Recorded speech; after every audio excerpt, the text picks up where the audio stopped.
Maximum பார்த்தீங்கன்னா first time நம்ம வந்து கோப்ரா ஃபிட் பண்ணி நம்ம இது பண்ணிகிட்டு இருந்தோம். இதில் பார்த்தீங்கன்னா மவுண்ட் நம்ம எல்லாமே நம்ம செட்டிங்லாம் பக்காவாக தான் பண்ணியிருக்கோம். என்னன்னா பக்காவானா நமக்கு எப்படின்னா எல்லாமே கரெக்டாக வாங்கிட்டோம், எக்யூப்மெண்ட்லாம் நம்ம கரெக்டாக வாங்கிட்டோம். பட் செட்டிங் தான் எப்படி பண்ணுறதுன்னு தெரியாமல் சரி. ஏன்னா அது எப்படின்னா டவுனில் இருக்கும், அப்பில் இருக்கும், நமக்கு சுத்தமாக எதுவும் தெரியல. ஏன்னா வந்து வியூ பாயிண்ட் வந்தால் மட்டும்தான் நம்ம வந்து லேக் வந்து சூப்பராக நம்ம வந்து பண்ண முடியும். ஆனால் இதில் வந்து பார்த்தீங்கன்னா அது ஒவ்வொரு பக்கம் டவுன் ஆகுது, அப் ஆகுது.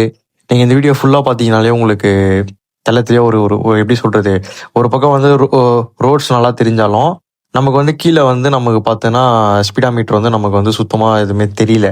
இருந்தாலும் பரவாயில்ல அப்படின்னு சொல்லிட்டு நம்ம ஒரு ட்ரை மட்டும் நம்ம பண்ணியிருக்கோம். பட் இதுக்கப்புறம் என்னதுன்றதை நான் அடுத்தடுத்த வீடியோவில் லேக் கொஞ்சம் நல்லா பண்ணுற மாதிரி நான் பார்க்குறேன். பட் இருந்தாலும் சரியாக வரல. இருந்தாலும் எக்ஸ்பிளேஷன் நான் கொடுத்துக்கிறேன். ஓகேங்களா? எல்லாருக்கும் பாய். பார்க்கலாம். நெக்ஸ்ட் வீடியோ கொஞ்சம் வேறு லெவலில் கொஞ்சம் மேக்கிங் பண்ணலாம். ஓகேங்களா?